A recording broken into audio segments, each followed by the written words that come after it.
All right, ladies and gentlemen, thank you for joining. Today we are joined by a veterinary professional to educate about dogs, animal care, and wildlife awareness. And here we are with Steve. Hey, Steve, how's it going? It's going great, sir. Nice to be here with you, Divine. Nice to meet you. So I got a couple of questions here today. So tell us a little bit about, how you started, what inspired you to work with animals, first of all. What inspired me to work with animals was my mentor, Dr. Michael Paletti. He did pass away, but he had such a love for animals that he sacrificed himself for it. It was just his passion. I would say every human has a passion, and his was the love of animals, all of them. When I was cleaning up his place, we found evidence of him feeding animals that probably shouldn't be there, and that's just his style. I don't judge him for it. And he lived life to the fullest. Originally he was an engineer, but didn't like that. At 31 he transitioned to become a veterinarian, went to school, had a lot of his education, and he would say to his clients at his small little nook of a cranny hospital that he made himself after getting out of the corporate business of Banfield and starting his own hospital, now having like 20,000 patients that he took for. Those 20,000 patients were his pets. And those people that he took care of their pets, they were his family. Yeah. And he just did anything he could for the life of an animal. Yeah. He would, with his small facility, do more work than some facilities will do for a lower cost because he just had the means. He's 66 years old when he passed away. And so you could say 35 years of his life was dedicated to the care of other people's pets. Then how long have you worked with the U.S. Army before you changed your career to deal with animals? It was 4 years, and that's the standard contract for enlistment, generally, especially with my MOS. It was going to be more of a 6-year contract, but on the 4th year of service is when I, broke both of my legs. Okay. So what does Animal Day look like every day when you wake up? Animal Day, when I look up, I have many dogs, so I'll take care of them. These dogs have helped me through the therapy and the recovery of my service to the military, because no person can come unscathed from what we are forced to do to each other sometimes. Yeah. And I don't know why it happens, but I know that sometimes you got to help people that can't help themselves, and that was the reason why I joined the military. I was like, if I had strength, I should give it to other people. And I had that, especially with the other men, on my right arm that served in service. And I like to dedicate at least a little bit of work selfishly, selfless for other people. For other people. What is the most rewarding part of your work dealing with animals, especially dogs? Giving them longevity, making their lives longer, giving them more quality of life, making owners more educated in their care, and making it easier and hopefully less expensive for people to be able to experience this privilege that we are given here on this earth. Yeah. And this is a privilege to be able to live with them. Yeah. And that's everything. Most creatures that we keep either in captivity or etc., we have to provide care for them, and they have to be trained to that degree to allow us to do it. And it's a symbiotic relationship inevitably, where they live with us for the sake of each other. Yeah. So we depend on each other. Yeah, it's like a dependent of each other. Yeah. These guys really help me, especially after the injuries. Yeah. Because I'm like, oh, my career is over. I can't be in the military anymore. Will never be the soldier that I was hoping to be for my people. Yeah.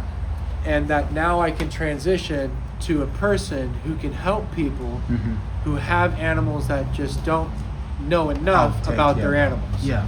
So what are the biggest challenges in animal healthcare? Owner education and owner discipline.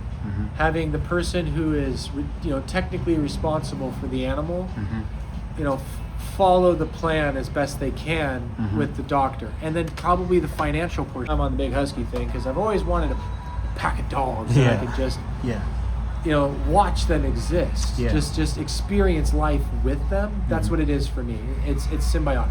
Yeah, so take us a little bit on your day-to-day work. Like when you go to your work in the morning, what are you expecting when you go there? Like when you get to your work? If I'm at the general practice, I'm looking through the list of patients that I'm seeing today.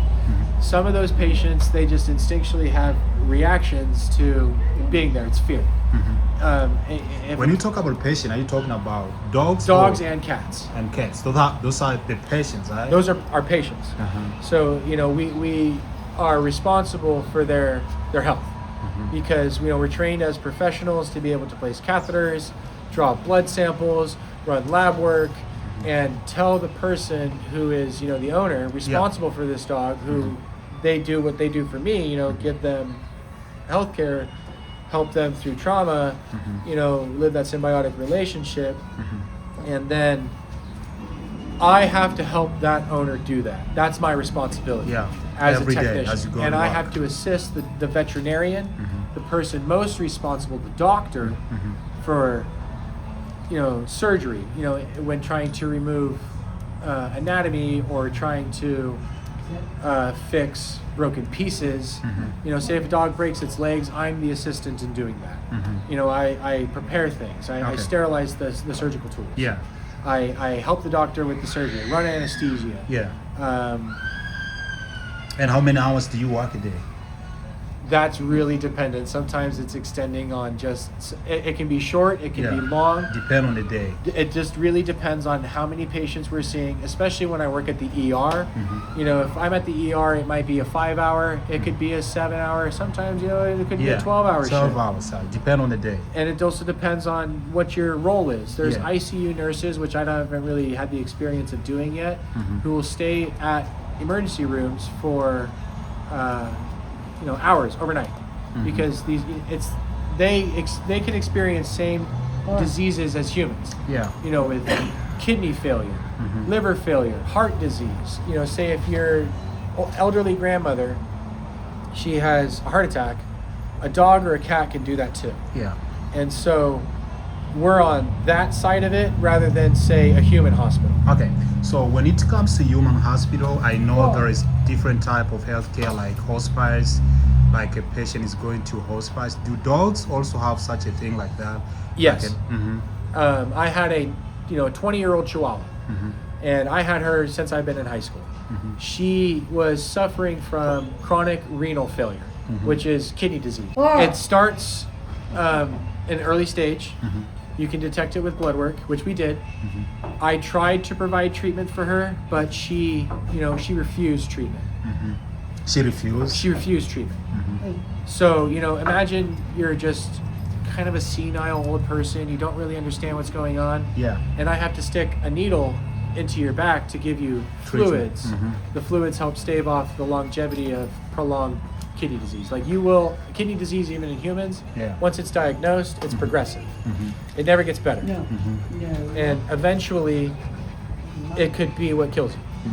And so by treating animals in the same way that you would treat a human, you allow them to live longer. What is the common mistake dogs owner, and they don't know that they're doing mistake on taking care of dogs?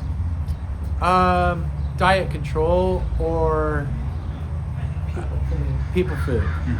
Dogs, their diet is very specific. They're carnivorous creatures. They're supposed to eat limited ingredients. The primarily portion of that is supposed to be proteins.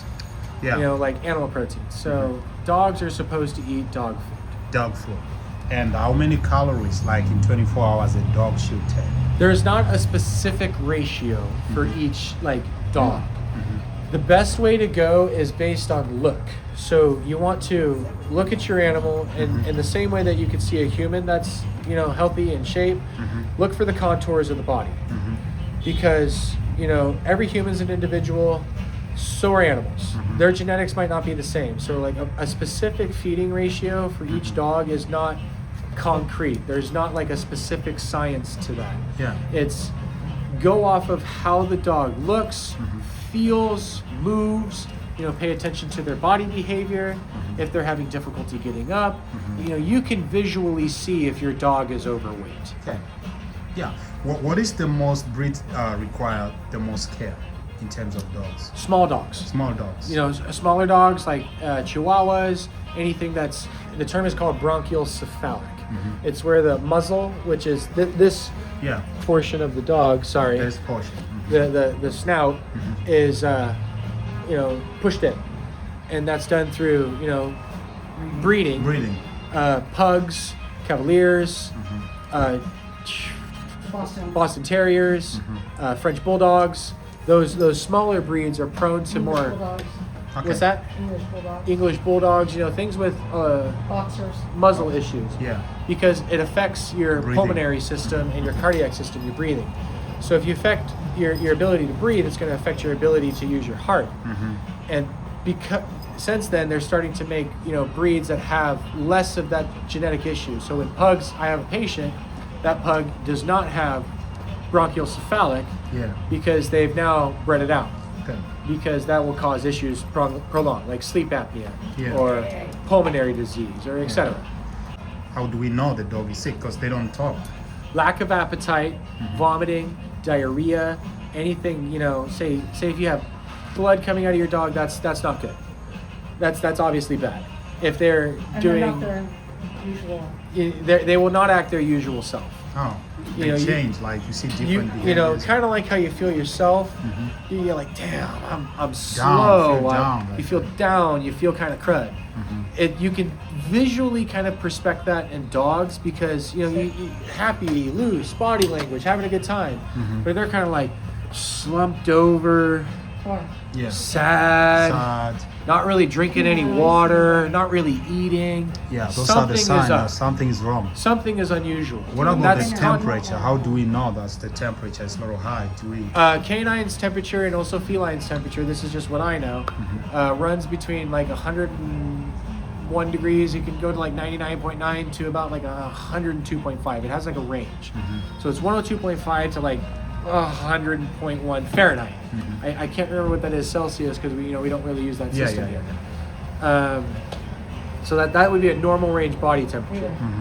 If it's elevating past 102.5, getting to the 103s, and especially if it starts hitting 103 and a half, 103.5 Fahrenheit, no. your dog is experiencing something extremely wrong. Yeah. Something is extremely wrong. Yeah. You know, dogs don't get high fevers. If they do, that's an issue with body shutting down. So how often do a dog need to be checking, like taken to the hospital just for Yearly general exams. checkups? You know, getting your dog at least examined once a year by a professional who can just take a look, try to see if they can find anything. You know, not every doctor is going to be perfect. You're going to have accidents. Not every human is perfect. But if you get a yearly exam, potentially maybe even yearly blood work like you would for maybe yourself, then you can try to detect early disease. What is the food that we never have to give dogs? Like, is there any specific food? There's many foods. Many foods are extremely toxic for dogs, including medications. Many broadleaf flowers. I want to say like garlic isn't really good for dogs. Garlic. Onions, not very good for dogs. The best thing to do is if it's something that you would eat for yourself, very much consider looking, should my dog eat this? And the answer 99% of the time is probably no. No. That's Yeah. why they have their own food. Correct. You know, dogs can eat, like fruits and vegetables. You can give your dog as many carrots, blueberries, apples, and dogs really enjoy those Wow. in small portions because they have sugars and carbohydrates that they do need. But, because they're primary carnivores, they don't get that from eating animal protein, like Yeah. you would say a wolf. No Yeah. citrus. And very much avoid, citrus if you can. Don't give them oranges. No, like none. No, Like don't. none. Like None. no. They produce their own vitamin C. Oh. Yes, they do. So they don't do. need it. Yeah. Okay.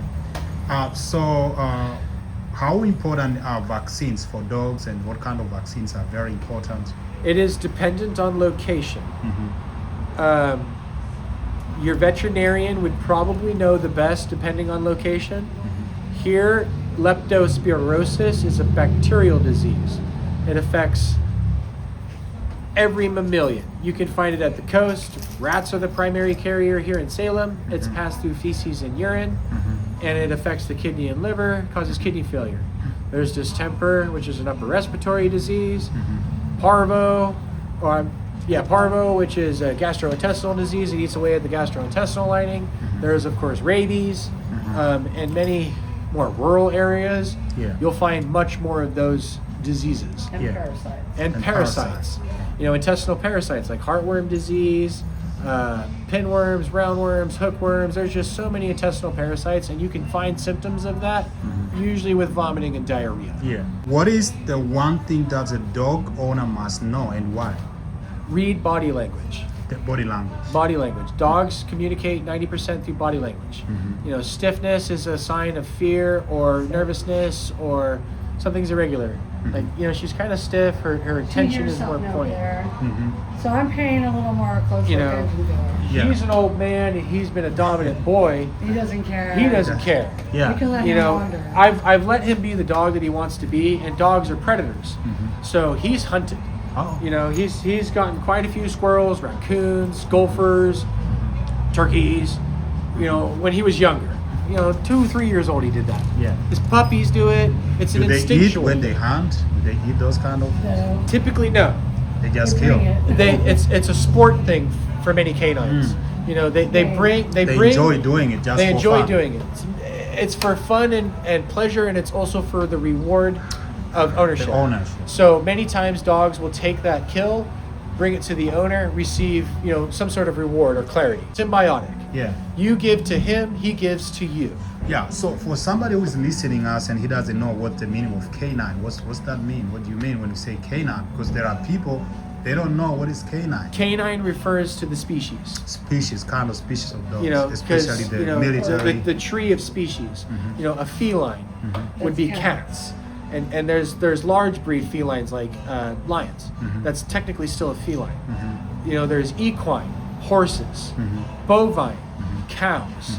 That just refers to the species, and it's the scientific, kind of Latin term for it. That's Yeah, it. yeah. You could say dogs because Dog. dogs is the referral, just to the Oh, easier general. term. It's the generalization. But canine just It's a refers to the species. All right. So what is the most memorable dog case you have ever handled? Like something you never forget about? Mine, Kylie, Yeah. Chico, many of my own, because those were, and some of the younger patients that just experienced life, everything was trouble. I had a dog. He didn't even live to be a year old. He had a neurological disease that caused him to have epilepsy and seizures quite frequently, and he couldn't even walk. But the owners did the best that they could for him. Yeah. I was there on his death because it was That's time. your job. It's my job. I have to be there. I put a catheter in this dog, and in these moments, I give them the forbidden things. Yeah. Chocolate. Yeah. I know I'm gonna say goodbye. I Yeah, give but them at chocolate. least you give some. Like, what will I do if I met a dog on the street? Maybe the owner is not there. How can I do to avoid being attacked by a dog? Yeah, running shows that's not a good idea. Yeah, don't run. They won't chase you. They can't help it. They can outrun you, and Yeah. it's an instinct. They're gonna chase you If I run. if you run. Yeah, Don't make eye contact. avoid eye contact for sure. Yeah, and the best thing to say the dog is attacking you. You are being actively bit. Don't pull. Try to stay calm as best that you can. Hopefully it hasn't latched and shaked. And the best thing that you're going to do in this scenario is, like, say it's got your limb, you have to protect yourself. At that point, At do that whatever point, you can. Choke Do 'em. whatever you can Look to 'em in the protect eye. yourself. Like, this is the most extreme scenario. Say you're out there in the nowhere, And the dog is here. and the dog is here, and it's got you. That has happened. I've gotten nicked many times, but a lot of that time is fear. So you have to read the body language in the scenario. Is this dog desperate? Dogs, cats, anything. If it gets desperate, they're going to do crazy things. Humans will do this. Do dog get something like mental health illness, like be crazy Oh, and yeah. Absolutely. Yeah. I had a Siberian Husky that we very much consider probably had some sort of brain tumor. It acutely, just out of nowhere, started experiencing aggression. It was vaccinated for rabies, which is rabies is a neurological virus. It attacks the brain and it causes madness. It dissolves your brain. It's a virus. And it can stay dormant for many years. It did not have rabies. It was tested for this, but this dog went absolutely berserk for no reason. You know, every species can do this and experience something wrong. Something is wrong, and we currently just don't have enough science to really, truly diagnose it. Yeah. And it's unfortunate. Yeah, Steve, I really like to appreciate because the question really been answered very well, but I still have a lot of questions. That's okay. And thank you for coming again. So I got a question here. What is the difference exists between domestic animals and wildlife animals? What is that thing that is differentiate these kind of animals? Their personal experience. You know, an animal that has been domesticated has only experienced life in domestication. An animal that is a wild animal has only experienced life in a wild sense. And always So- treat it as a wild animal. And always treat it as a wild animal. Yeah. Doesn't matter which kind. Even if you found it as a puppy and raised it or whatever it was. Yeah, you know, animals will operate off of instincts, even if they're domesticated. And so it's an instinctual base. They're going to behave how they have to. Yeah. Wow. And so have you ever like what can you tell people who are going to for like tourist people? Like somebody's coming, is going out from America. He knows about the domestic dogs, but he goes to a different destination around the world and find these dogs over there. They are not like the same pet that we have here. Yeah. What precaution these people need to really know about when they encounter dogs on the other side of the world, like they're going to Africa? Yeah. And I just asked specifically because this show is being powered by Shoshana Africa Safaris, which is a tourist company Yeah. taking people from all over the world to Africa. Yeah. And in Africa, dogs are not like this. Correct. They are not. They are not inside. They are outside. They're And going they behave more Their in pack behave sense. too are different. Yeah. Yeah. Correct. What can you give advice to people in case of the tourists? You know. It is different. Educate yourself. Educate yourself before you go anywhere. Culturalize yourself. Understand that life is different in other parts of the world. And you reserve all judgment and keep your hands to yourself the same way you would here. If you're going to ask to pet and owners, because it's kind of culturally respected here. If you encounter somebody else's dog, you have to ask the person, "Hey, can I pet your dog?" Yeah. Here. Here. Yeah. That's normal. You know, So if you're don't going to let go your kid over, run up to dogs. if Yeah. you're going to go over to another country where there's dogs that primarily live outdoors, don't just go up and pet it. Yeah. Use 'Cause they're- common sense. Use Yeah. common sense. Yeah. Would you go in and just pet somebody else's dog without asking them? No, you would ask first. This dog is by itself in the middle of nowhere. There's nobody to ask it. Leave it alone. And, You know, you don't know. and understand that You're somewhere every else. dog is different. Yeah. I mean, we had somebody say, my I- dad had a greyhound, and they reported him for the dog being too skinny. Well, that's what greyhounds are supposed to look like. They're thin athletes designed for running. yeah. They run down small prey, rabbits, And, yeah, you just squirrels, wasted all you know, this Yeah. rodent animals, and they had that long muzzle snout Yeah. to put down into burrows and dig them out. Yeah. All the dogs that we bred over the years were genetically designed for a purpose. I got a question. Why do you think people connect emotionally with animals? What is that people ask which connect us with these animals? I would say the most common, you know, equalizing trait amongst all people would be evolution. We've evolved with canines, especially here in, say, the United States, where they Or it's domesticated dogs were traditionally used in many different aspects: sled pulling, herd protection, rodent control, whatever. And so, because they lived and evolved with us, they're so important to our survival. We would sacrifice for them. Yeah. Yeah. You know, you know, like Europeans, you're living in a cold environment, Yeah. and you've got bears, you've got wolves. You know, she's kind of tiny for. They have better you know, hearing, smell Yeah. than we do, and we have better eyesight Than than them. Yeah. So because their eyesight is kind of more narrow and specific to kind of get things here, and their hearing and sense of smell is so much better than ours that we combine that together, You know, Yeah. we're doing- and we've done that with dogs forever. Yeah. And Evolution. they take care of us. Yeah. We should do the same for They them. protect us too, They right? take care of us. I mean, you the know, Hawaiians have the best term for it is cough food. Yeah. they somebody knocks on your door. Who's the first one to bark? The dog. You know, what if that's a guy trying to come in and do some weird stuff? And then right there, I got a question. Why is it small dogs barks a lot than the big dogs? It has to do with their own attitude. psychological thing? It's a personality thing. It's like a personality disorder. Because It's small dogs, yeah. they're so crazy. They're crazy, and also you got to think that they're smaller, so They gotta. their brain isn't as big. yeah. And it's And not that they're normal size. necessarily less intelligent, but it's Hey, just more specific to smaller canines. It's because they're quirks. yeah. They're weird. I mean, but the other thing is that like Kylie being queen of the hill, and she weighs. What? She was silent. She was quiet. One of my tiny dogs never made any noise. I had a Pomeranian that would never shut up. It's just, Yeah. they just. Some of them are weird. Yeah. My huskies, they'll There, it's, scream to the wind when it's time for food and But if somebody it's on knocks a on the door. clock. But it's on a clock. Yeah. If you travel with the dog, what do you have to consider in terms of aircraft? Do they have specific regulations when Yes. you travel with the dogs, and what are the regulations to travel with the dog? That you need health certifications generally. Most likely they need to be fully vaccinated, and depending on which airline you're taking. and they have to show a specific skill that they do for you. Not if you want You don't have to. to show it. Not if you want to transport. Oh well, then you can't take Yeah. them on the. I don't know if you On can an You can Airplane. transport animals airplane, but they have to have all of their vaccines, Well, that's- and they have to yeah. have a certification for travel from a veterinarian generally.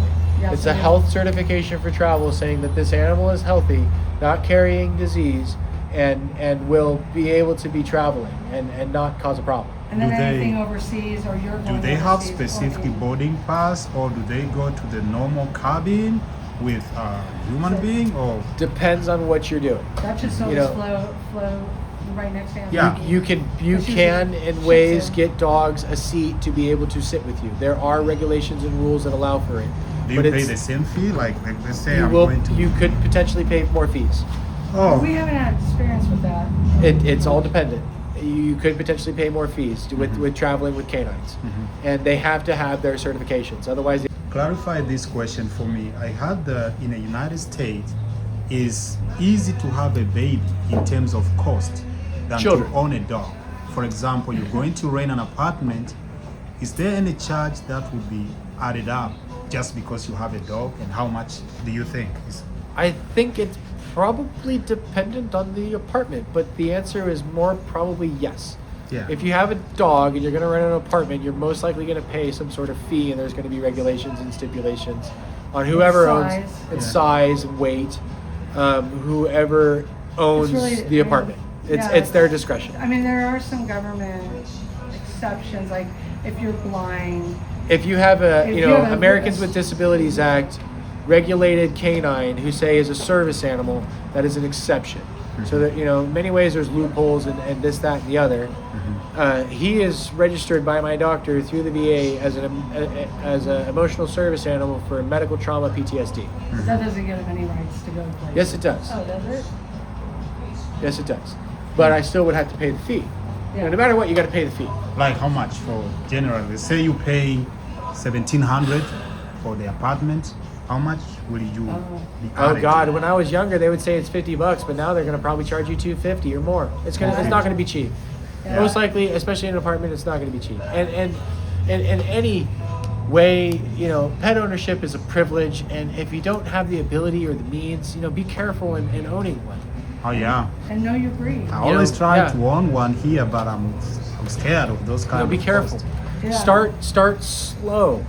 Have stability. Get to know people. Get to know people. If- Um, educate yourself. You can. There's so many different, say, dog trainers on YouTube that you could watch. and everybody has their own way. And everybody has their own way. Yeah. And the secret, see, like he's coming up to you, he's looking for attention, just because. Oh, okay. Yeah. See, that's Okay. He's comfortable. he's comfortable. happy. He's happy. Looking for attention right now. Yeah. If he's looking at you like, Yeah. hey, how's it going? Now he's settled down and he's gonna be his normal husky self. Yeah. Yeah. And it's like when you meet a new person. You might be a little reserved, a little on guard. You're gonna be like, do I know this guy yet? Is he a weirdo? Yeah. And animals are the same way. Yeah. It's survival. how are you gonna know? Some people that exist are just not good people, and some Yeah, dogs yeah. that exist that are just not good dogs. Yeah. Like Well- Rocket, Yeah, I had a dog. He was just crazy. Just His dad brought it home. Thought, boy and his dog Yeah. like he liked me, but boy was he insane. He was just killed our duck, killed ducks, killed. He just was a killer. He was crazy. but he was a stray. But he was a stray. He didn't know Not better. appropriate for a 10-year-old boy. He just didn't know better. The dog and my father. Man, yeah, that's really great. Do you think traveling is one of the best way to get people out of stress? I would agree. Yeah. Yeah, if you want to alleviate stress, I make sure to at least once a week, and it's actually on Saturdays. You know, if I can come to Where a you normally place, going on Saturday? Have you you travel? You drive some? I'll drive. You know, the red Jeep Yeah. over there. That's my Jeep. It's a rolling kennel. It's a rolling kennel. I've set it up to take my dogs. I want to go to the beach. I want to go to the dunes. I'm getting Climate I'm getting my control. quad repaired right now. I'm going to get it next Thursday. I'm going to go wrap my quad around with my nephew. The best way to deal with stress is to enjoy life and As much as you experience can. it, Yeah. all of it. Yeah. You know, and in many ways, people think, you know, heaven is an afterlife. Why can't heaven be now? Just make heaven now. Happiness comes from you. Yeah. You can make yourself happy, and the best way to do it, go out and experience it. So Yeah. I would agree, travel. Yeah. I've fought a little bit, you know, that's just what you do in the military. That's why my Yeah. Yeah. fists are all kind of messed up. I You did do taekwondo. I did taekwondo a little bit. I did kickboxing when I was in the Army, and I actually did a few competitions through the Army's combat system. They call it combatives. Yeah. And, you know, just a little bit of rolling around. Yeah. And it was one of the best ways to stay in shape in the Army. Yeah. So yeah, it's experience life. Go Yeah. out, enjoy it. Yeah, all right. So just for people who are watching us right now, this is Arrival TV, and we are so glad to have Steve on the show. He's a vet professional, and he's talking about domestic animals generally, and we got to learn a lot through him today. I really appreciate you. But if is there any tourists who want to go to Africa, this is Kenya, Tanzania, Uganda, wherever you want to go, and you're watching this interview right now, we're going to give you a discount as this high season. We're going to take you to Africa in a very low price. What you're going to do, just visit www.shoshanaafricasafaris.com and see what they have there. And in case you want to go for your vacations, honeymoons, whatever you're talking about, we got you there. And what was the longest flight you've been? Oh God, I had an 8-hour flight. That was when I went to basic training, and it was just, It was so many stops. it was so many stops. So many stops in 8 hours? And Well, it was he literally, hasn't- it he was, hasn't left the country. I had no reason to. They keep technicians here. Yeah. And so I had to go from California all the way to Atlanta, Georgia. And it's not that far when you think of the aspects of how much you've probably flown. Yeah, yeah. You know, you've flown halfway across the do that because they have guard watch. Yeah. In the military, you got to stay there for 24 hours. You're going to stay there awake for 24 hours, which I think is the dumbest thing. How the hell are you going to be an effective soldier after 24 hours of fatigue? Yeah. And getting on a flight for 79 hours. 79 hours, yeah. Man, 79. you need an award for iron back. Man. You got the Yes. iron back. Yeah. Best thing to do also, always work your core, because your core is the belt that holds up your back. Yeah. So in vet medicine, you got to be pretty fit, you know, because animals can get a little crazy, and you got to be able to control them safely so you don't injure yourself, injure the doctor, injure the owner, injure the animal. And like the priority of things is animal and doctor. Don't let the animal or the doctor get injured. Don't let the owner get injured. I'll take a bite to the face before I let any of that happen. bites. I've taken two bites to the face. You know, my beard covers it up, but I have From a dog? yep. I have a scar right here and right here from Wow. a German Shepherd who gave me a nice little kiss. And then I saw that. I can see Yeah, that. here. Yeah, right there. Yeah. And you know, this one kind of pinched a nerve, so when you run over, you can feel some numbness in my Yeah, lip. And then a little nicky right here from a husky. And it's just because they got scared. You know, if a big ass guy, you know, like 200 plus Yeah. pounds, is going to grab you and say, "Hey, I got to stick this needle in your butt," and you're a dog, I'd freak out too. Yeah. I'd be like, "Oh my God!" And they just don't know. They're scared, and they haven't lived enough to not To have experience that. that. Yeah, like he wherever he went, Yeah. He's right there. Back there. He'll let me do certain procedures without the necessary need of anesthesia on patients, and the reason why we would give them anesthesia is because they wouldn't let us do it if they weren't under anesthesia. Kind of like people. Yeah. Kind of like, well, no, because you can give a human a dental procedure Oh, yeah. without yeah. anesthesia, Yeah, but dog, no. but dogs no, Yeah. because you have to do this And then they're Oh. stuck. in their mouth, Mhm. cleaning their teeth. You Yeah. know, dental hygiene is very important, especially in small dogs. Dental hygiene, Yeah. extremely important. They can get calculus and tartar, so they'll let you brush their teeth, and you have to use a dog-safe toothpaste. They have their own Fluoride, toothpaste. correct. There's even wipes you can get. You that- can't use like Crest regular toothpaste that has It'll kill fluoride in it. It's extremely poisonous for dogs. Oh yeah, for their You know, teeth, you know, right? anytime you're going to use anything, put it in your mouth, skin, anything, ask your veterinarian. If Yeah. you can, if you can't, look it up online. Anything, Mm-hmm. anytime you're going to do it. Yeah, thank you, Steve. So I got a last question. Yes. What's your advice for young people who want to join the U.S. Army generally? What is your advice about they are there, they want to just join the U.S. Army? Really talk to the recruiter. Yeah, You know, look at the recruiter's job is to enlist people.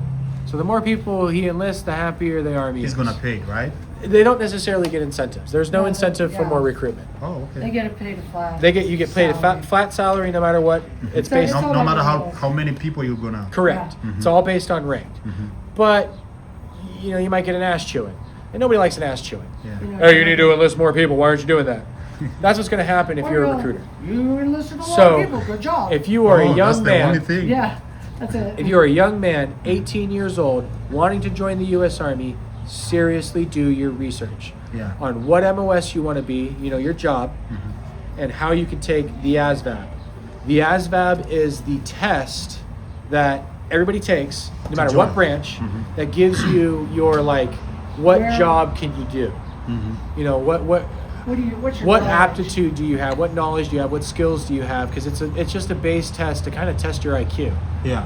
and that number matters on It what matters a MOS you lot. can pick. It matters a lot, especially when you're enlisting on what job you can pick.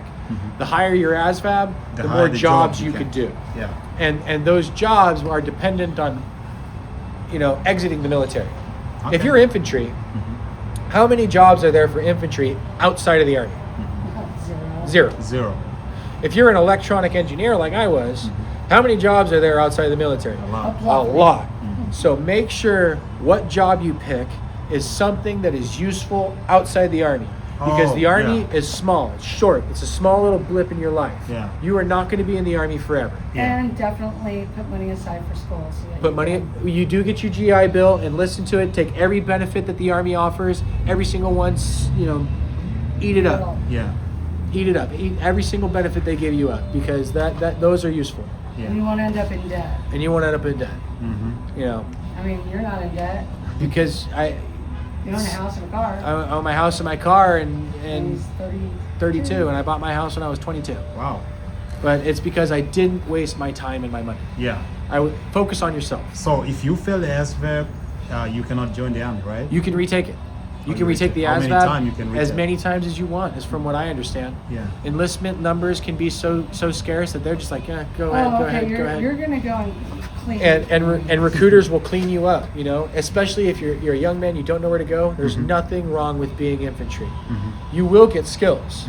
You will get something. They You will learn how to train work on you. trucks. You will learn something, but you'll learn maybe not necessarily as much as somebody more specialized. Yeah. And not have necessarily as many opportunities as somebody specialized. Yeah. But if you have no opportunities, infantry is better than nothing. Yeah. That's what I would say. And or a different branch like the Navy. The Navy. Yeah, pick a different branch. Yeah, Air Force. Yeah. But the Army takes anybody. Yeah, that's true. I mean, we'll Because take they it. have anything for everybody. They Yeah. can train you. Yeah. And if they can't, Yeah, if they yeah. can't train you, they'll get rid of you. Yep. Yeah. It's just how that is. They don't want you to get killed. It's not an opportunistic, or they're Job. not. They're not an equal opportunity employer. Yeah, yeah. You know, gotta like fit a you, certain you criteria. have to fit the criteria, because you could be a danger to yourself And Oh, or okay. others. Yeah. You know, because we're dealing with extreme heavy Trained machinery. people, yeah. You know, weapons and firearms, explosives, etc. It's a dangerous job. And So if you have what- to be like on medications, Yeah. no, not out in field. So why is it every time, for example, if you're applying for a job, there is always this question they ask you, are you the US veteran, you any US spouse? What specifically are they I looking can for? speak to that. Yeah. They like the discipline. Oh, discipline. So if you said yes, it adds you some. Yeah. They it's- kind of understand that you have maybe a better sense of discipline because that's forced upon you. It's thrust into you when you join the military. Yeah. If you go into the military, successfully graduate basic training, successfully graduate AIT, You're high discipline. go to your unit and become a soldier, And you learn a trade. you learn the trade, you're in the system. Yeah. They understand that you've at least done something. Yeah, yeah. You So achieved something. It gives you a You step didn't up. just get out of high school. Yeah, it's going to give you a step up. Yeah. And the military is probably the easiest job to do. Mm-hmm. All you really got to do is be quiet, do what the guy in the fancy hat says, Say yes, sir. as long as it's not crazy, Yes, sir. and get yourself in shape, Yeah. and then Yeah. that's it. And why is it like at the airport? Every time, like if you're US Army, wherever, they're the first to get in. Even if they don't have business class or premium class, they always get in the first plane. We Is have it report just- times, Yeah. so we're on a clock.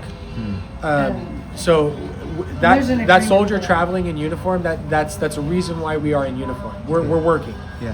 So I'm getting paid by working. to go here and defend the Constitution, this, Yeah. that, etc. Yeah. So that's why the priority is given. If they're on leave, they don't wear it. But if we're on leave, we don't wear it. There's rules. Yeah. So if I'm traveling on leave, I'm not allowed that priority.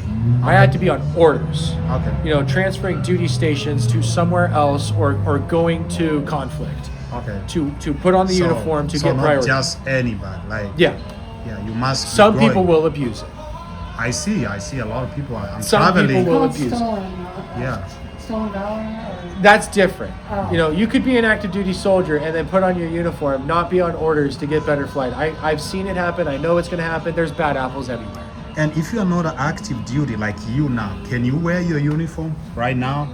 For specific reasons. Yeah. If I was going to go get married or go to like an event Or or a funeral. or a funeral, I might put it on. Yeah. yeah, know, only in certain specific. Not just things. like you want to put a uniform in. I'm not going to put be it on the on. street, I'm like, not going to put it showing on and people- go to the mall. Yeah. I'm not going to go shopping in the mall in my uniform. Yeah. I'm retired. Yeah. I'm not in the military anymore. That's Joe work. Go do that if you're active. Yeah. If I'm not in, I'm not gonna represent like that. Yeah. It makes me look stupid. Yeah. Well, Steve, I really appreciate. Thank you very much.